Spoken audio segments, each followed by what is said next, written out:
All right, so in this week's guitar lesson, we're going to be talking about the CAGED system, and we're going to be putting it into action. And so that little composition that I played, which was very simple, just a 1-4-5, super slow and easy to play, but it was played using all 5 of the CAGED system positions, and that's what we're going to talk about as we go through this lesson. And you're playing both rhythm and lead, so you're going to be connecting everything back to these 5 shapes or 5 positions. It's really just a way of organizing the fretboard. And so in this video, we're going to go through the first half of that composition, which is where we cover the C shape, the E shape, and the G shape. In the second video, we're going to talk about the A shape and the D shape. And if you'd like to get that second video and also the tablature for everything, you can get those extra things by going to activemelody.com, go to the weekly lessons page, and do a search for EP519. So this song, little composition, is played in the key of E. So our 1 chord is an E, 4 chord is an A, and then the 5 chord is a B7. And notice I didn't play my E, A, and B7 down here though. When I started playing, I was playing up here. Now I'm still playing those same chords, I'm just playing them in a different position. So I'm using, when I play my E chord, I'm using the C shape. When I'm playing my A chord, I'm using the E shape. Let me explain that real quick. It's very simple. This C shape, this will be the first one we start with, that's my E chord.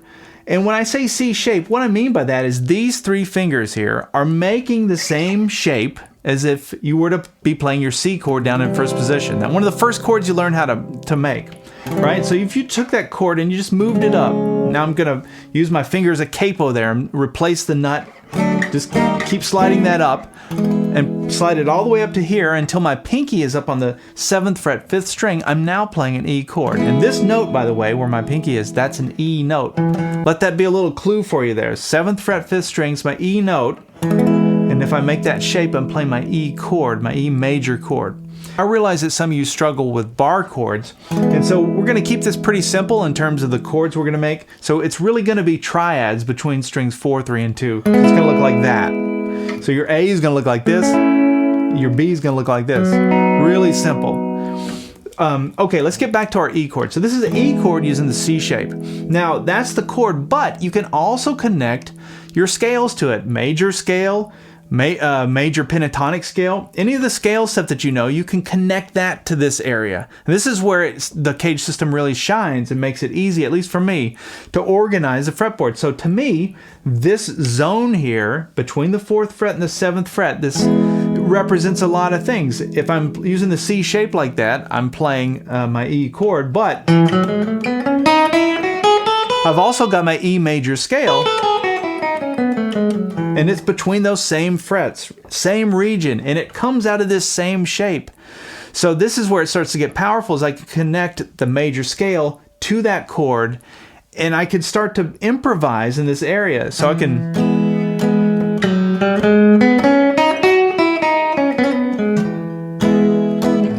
Then I can go to my A chord, back to my E chord, to my 5 chord, and I'm just improvising using these chord shapes. Okay, so this is the E shape, this is the E major scale. Let me show you that real quick. I'll put it up on the screen. We're going to start, just follow along with me if you've got your guitar. 7th fret, 5th string, use your pinky for that. Remember, we're going to line our fingers up so that your pinky's covering the 7th fret, your ring fingers over the 6th fret, middle fingers over the 5th fret, and then your index fingers over the 4th fret. That's how you want to think about it, grip-wise, I guess, with your hand. So we're going to start with that E note, and then we're going to do this. We're going to come up to the 4th string and play 4, 6, 7. Then we're going to come up to the 3rd string and play 4, 6. Then we're going to come up to the 2nd string and play 4, 5, 7. And then we're going to come up to the 1st string and also play 4, 5, 7. And what we just did there was we played the E major scale from here. That's 1 octave of it, and then we kept going beyond that octave. So that gives you, and then let me just give you the bottom extension of that. So from here, from our pinky, that 7th fret, 5th string, we can come down to the 6th fret, and then down to the 4th fret. So it's very symmetrical, following the same patterns. And then we come down to the 6th string and we play 7, 5, 4. So let's take it from the 6th string all the way to the 1st string and play the E major scale in that region. Let's do it together. Starting here on the 4th fret, 6th string. Here we go.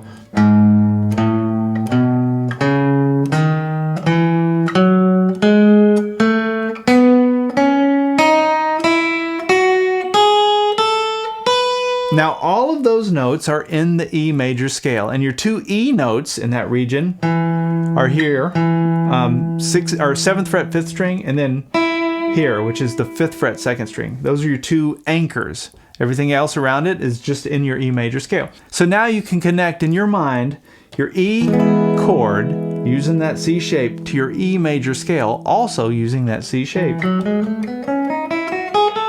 And you can also find in there, now that you've kind of got that, you can find your E major pentatonic scale. It's in your major scale. It's just you get rid of a few of the notes. It would be your pattern 4 of your E major pentatonic scale. Right, you can see that in there too. So hopefully some light bulbs are going off for somebody. I know we haven't covered much yet, but this is how the CAGED system works. We're organizing the fretboard. Now, when we go to the A chord, instead of having to jump down and play an A chord like maybe you know how to play it down here, we're going to think about where's our nearest A chord in this area. You start taking advantage of the area that you're already in. So we have our E chord. So let's just slide up to here and play our A chord here out of the E shape. Now these 3 fingers are making the E shape. Hopefully you're following along. I know a lot of you already know this. So that's my A chord using the E shape. Now we don't have to make the full bar chord. We can just play this triad. That's all we need. That's enough information to tell the listener that that's an A chord. So we have our E chord, which we can play like this. Let's just play strings 4, 3, and 2. And then we have our A chord here. All right, now let's play our 5 chord, which is our B chord. And again, using the same logic, where's the nearest one? Well, I could slide that A chord up 2 frets and play my B chord up here, but let's find one closer. So we have our A chord here. Oh yeah, there's a B chord right here, a B triad. And you can think of the B chord using the G shape. This one's always tricky because it's like almost impossible to play all 6 strings and recreate the G chord in first position. So what I always do is I cut it into sort of 2 chunks. I think of it like this, like the top part and then the bottom part. That's how I think of it. But that's the piece that we want out of it, that triad there, strings 4, 3, and 2, just barred on the 4th fret there. That's also the same triad that's in our B chord using the A shape, which is here. Same triad is in between, shared between those 2 shapes. So that's our 5 chord. So now let's look at this. We have our 1, 4, 5. See how convenient that is? They're all in the same area here. So now that you have an understanding of the chords, how do the scales work? Well, all I'm doing for this is I'm staying in the key of the song. So the song is in the key of E, so I'm playing the E major scale for all of it. Even when the song goes to the A chord and even when it goes to the B chord, I'm still only playing the E major scale. And what that does is it colors that scale in different ways. And this is kind of how the modes thing works.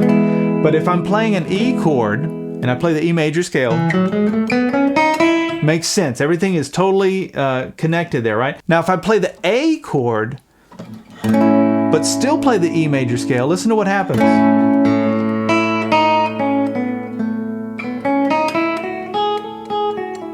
It sounds kind of, it's like, whoa, what is that? That's not A, it's not E.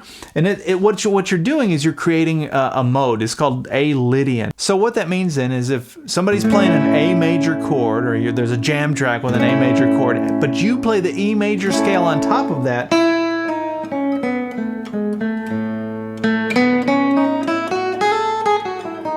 the sound you're going to get is called a Lydian.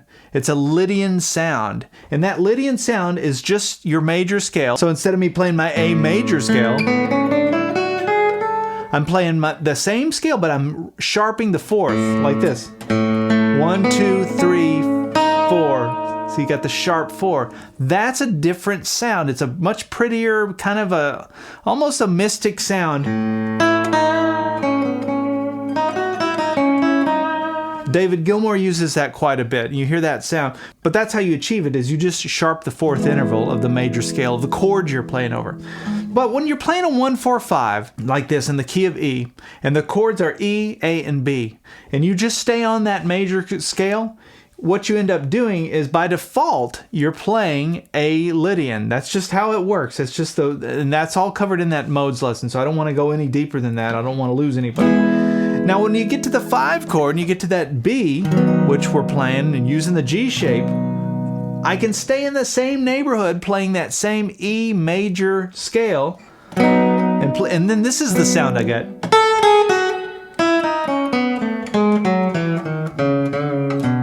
You hear that kind of dominant 7, that flat 7 sound?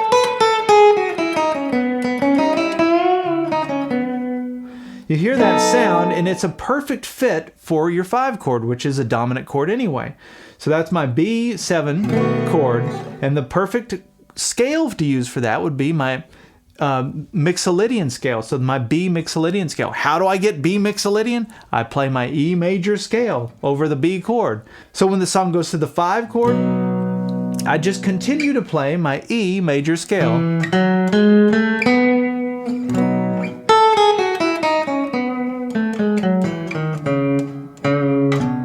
And it works perfectly over that. So you can see then that if we're in this same neighborhood, I'm playing my B chord now using the G shape, same little area, I can play that same E major scale in this area and I'm going to get that Mixoylydian sound. Listen.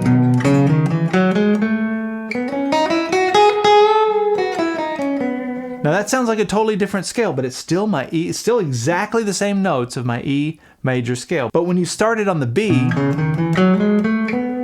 you're getting a Mixoylydian sound. So quick recap, we've now talked about our E chord using the C shape, our A chord using the E shape, and our B chord using the G shape. And we've also talked about the major scale of the key of the song and how it lives in that same neighborhood too. So your chords and your scale are all right here. Everything you need to be able to make music is in this area, assuming we're just going to keep it simple and do just a simple 1-4-5 kind of thing. It's all right here though. All right, so hopefully everything from here on out is going to make a lot more sense. All right, here's how I started this thing. All right, let's look at that. We're starting here on the 7th fret 5th string, and then we're going to walk up. So that's 4th, 5th, 6th fret on the 5th string. Now some of you are going, wait a minute. What's that? Well, that's just your E major scale, but with one extra note. That extra note there is a chromatic note. So one of the things that it took me years to realize, I don't know why, but you can take any of your scales, pentatonics, major scale like this, and when there's a gap between notes, like that, you can see there's a fret in between that, you can fill those in and use those as passing tones. You don't want to spend a whole lot of time and highlight those notes, but you can use them as if you're going from one to the other. And so that's what I did. And then I played the E chord, just that little triad. So, and then this little embellishment there, which is also in your E major scale, that would be your 6th interval. And I just hammered onto the 6th fret 3rd string with my pinky. And I think I hit strings 2 and 3 like that. So altogether it's sounds like that. Now the timing of this thing is a triplet. So if you were counting it out, you go 1, 2, 3, 2, 2, 1. Okay, so just remember it's more of a waltz than like 4/4 time. Then it goes to your 4 chord, and I'm playing my A chord the way I just showed you. Came up here to the 7th fret 2nd string, which is in your E major scale. Came down to this note, which is that A Lydian sound. It's really just a sharp 4 out of your A major scale. But that's the 4th fret 2nd string. And then I landed on the 6th fret 3rd string. So it's like this. Okay, then we go to the 5 chord. I just played strings 4, 3, and 2 out of that 4th fret, which is my B chord, my B triad. Now watch this. Here's another chromatic move. So what I'm doing there is I'm just playing that E major scale again. And my fingers kind of know that. They have those intervals memorized. So we have our B triad, and then we're going to go 5, 6, 7 on the second string. And watch this. A quick slide back into that 4th fret second string. So we have, and then watch this. Just walk right down the triad. 3rd string, 4th string.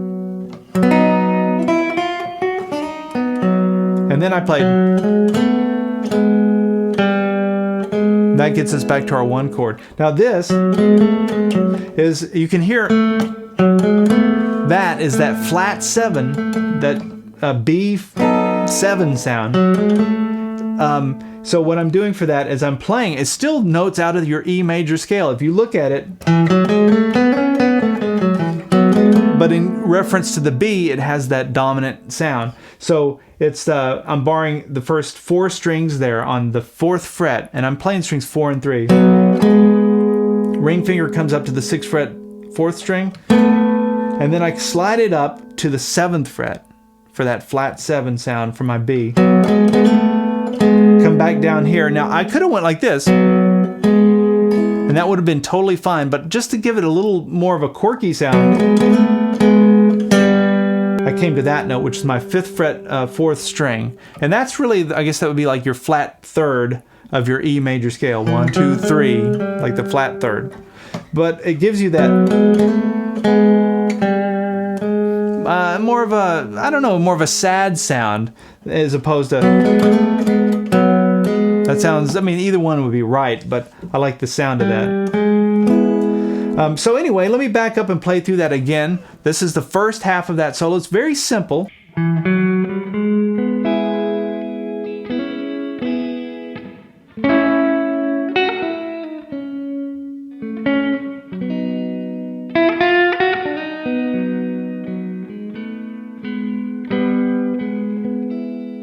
All right, so that wraps up the first half of this lesson. If you'd like to join us for part 2, we'll talk about the A shape and the D shape as well, and we'll move into a different position. We'll move into a different neighborhood on the fretboard, and we'll play the same 3 chords. We're just going to have some new ideas to play them over. All right, we'll see you in part 2.